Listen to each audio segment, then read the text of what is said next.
Como tema para el proyecto de métodos matemáticos para físicos 1, se ha escogido el dar una breve introducción y explicación de lo que es el mapping o mapeo de funciones de variable compleja. El grupo a realizar este proyecto está compuesto por Juan José Gómez Romero, Dana Valentina López Noguera y Germán David Prada Méndez. Para dar inicio a lo que es la explicación del mapping de funciones complejas, se tiene que dar una breve introducción y contextualización a las funciones y planos que se van a manejar.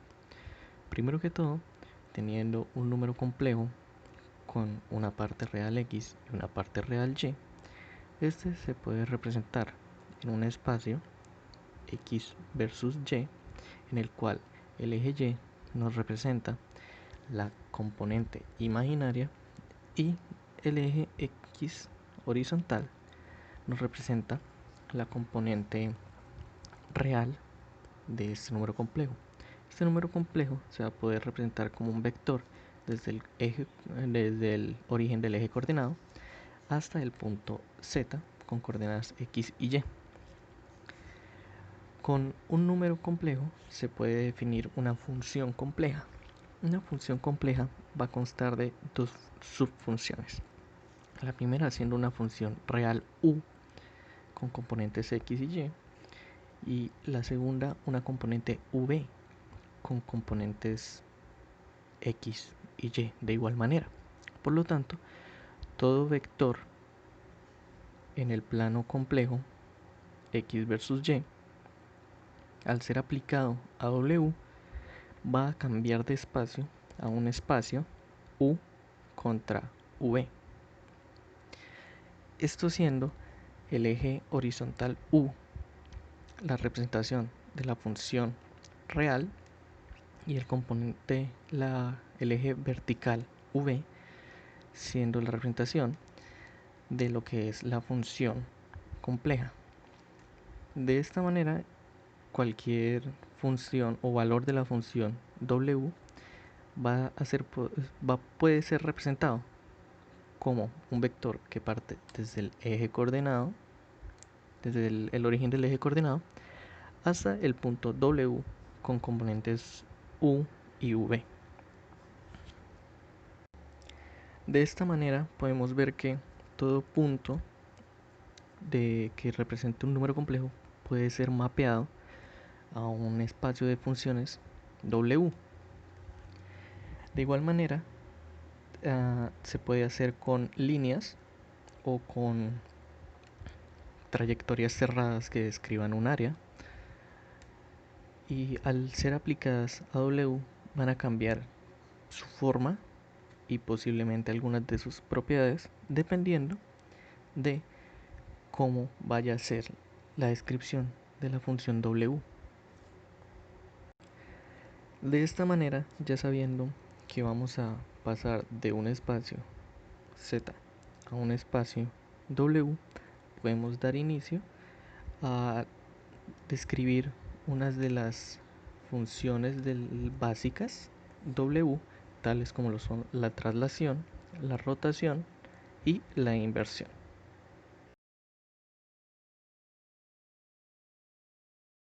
Entrando a la primera función compleja, se tiene lo que es una traslación.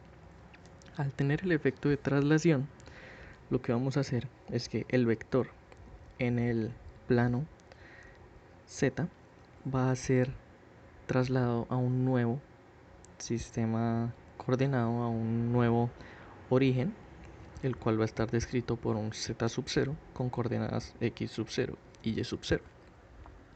De esta manera podemos decir que la función de traslación w puede ser descrita como un vector z más un vector fijo z sub 0, que nos va a definir el nuevo origen del vector. Así podemos también descomponer esta función w para analizar la forma u y v. Con respecto a u, tenemos que u va a ser x más x sub 0 y la función b compleja va a ser y más y sub 0. De esta manera podemos ver que en la gráfica Lo que se ha hecho con el vector es moverlo hasta, bueno, sin cambiar sus propiedades, moverlo, su origen, al punto x0, y0. En una traslación vemos que se mantienen las propiedades y lo único que cambia es el eje de referencia. Ahora procedemos a hablar de las rotaciones. En variable compleja una rotación se da cuando se tiene una función de la forma w de z igual a z por z sub 0, donde z sub 0 es un número complejo fijo. Esto se puede representar gráficamente en el plano z, como se ve en la imagen. Allí se grafican los vectores, donde cada uno de ellos forma un ángulo diferente con la horizontal, respectivamente θ y θ sub 0. Estos dos números se pueden representar con su forma polar. Aquí se reemplaza z por r por e a la i θ y z sub 0 como r sub 0 por e a la i θ sub 0. Al aplicar la función vemos que se da el producto de las magnitudes, lo cual resulta en que r se rescala por un factor r sub 0, lo cual puede resultar en un alargamiento o compresión del vector original. Por otra parte, al hacer la multiplicación de las partes exponenciales, vemos que al ángulo θ se le adiciona la constante θ sub 0, lo cual resulta en una rotación. Cuando se aplica la función, la representación de esto pasa a hacerse en el plano wz, como se muestra a continuación.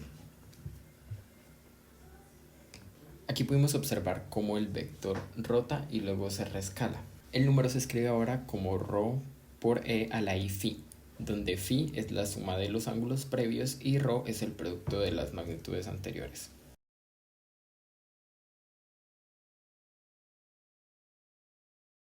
Para terminar esta sección hablamos de las inversiones. En variable compleja una inversión se da cuando se tiene una función de la forma w de z igual a 1 sobre z. Se puede realizar una representación de este número complejo en el plano z. Por conveniencia y teniendo en cuenta los efectos que se quieren mostrar en este video, se realiza un gráfico de la mitad del plano complejo y de media circunferencia unitaria. En este caso se grafica un vector con magnitud menor a 1, por lo que se encuentra dentro de la circunferencia unitaria. Este número se puede escribir en términos de su representación polar. Al aplicar la función vemos que la magnitud pasa a ser 1 sobre r y el ángulo pasa a ser menos θ. A continuación se ve lo que le pasa al número al aplicarle la función. Vemos que primero rota una cantidad 2θ en el sentido de las manecillas del reloj y luego se rescala. Debido a que el vector original tenía una magnitud menor que 1, al aplicarle la función vemos que se mapea por fuera de la circunferencia unitaria. Vemos que el nuevo vector se puede escribir de la forma ρ por e a la i phi, donde ρ es igual a 1 sobre r y phi es igual a menos θ.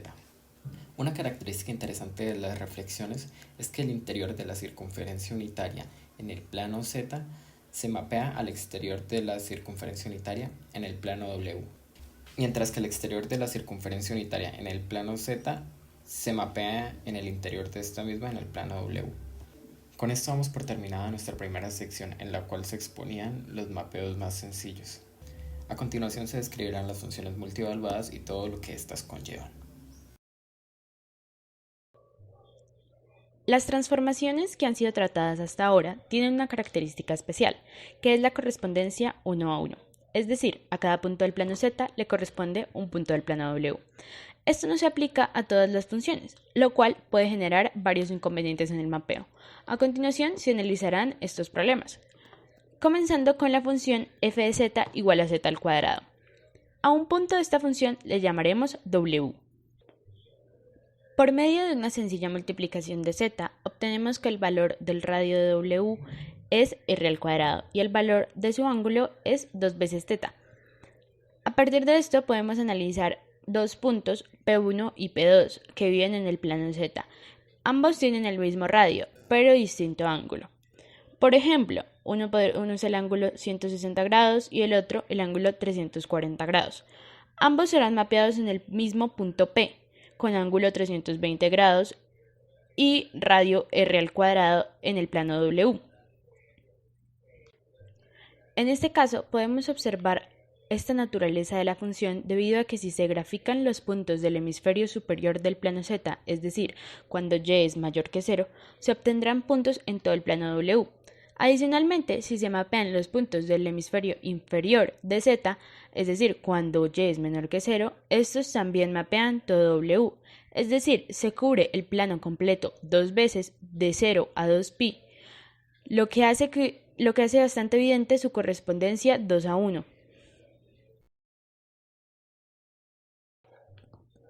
Ahora trataremos la misma función f de z con notación cartesiana. Al elevar z al cuadrado encontramos la parte real y la parte imaginaria de w. Ambas son hipérbolas. Tomaremos u igual a la constante 5 y dejaremos variar v. Encontramos así que al mapear el punto 3.2 del plano z se obtiene el punto 5,12, reemplazando los valores en la ecuación de v. No obstante, luego, al mapear un punto distinto del plano z, es decir, menos 3, menos 2, vemos correspondencia con el mismo punto 5,12 del plano w, lo cual, una vez más, muestra la correspondencia 2:1 de la función y la ambigüedad de la misma. También vamos a revisar el comportamiento de la inversa de z al cuadrado, lo cual sería la raíz de z. Una vez más la denominaremos w y sacaremos los valores de ρ y de φ de una manera sencilla. Luego vamos a plotear el punto con radio r y ángulo 60, así como otro punto con el mismo radio y un ángulo de 420 grados. Ambos representan realmente lo mismo en el plano z. No obstante, cuando se encuentra su correspondiente en w no sale un punto, sino dos, uno con ángulo de 30 grados y otro con ángulo de 210 grados.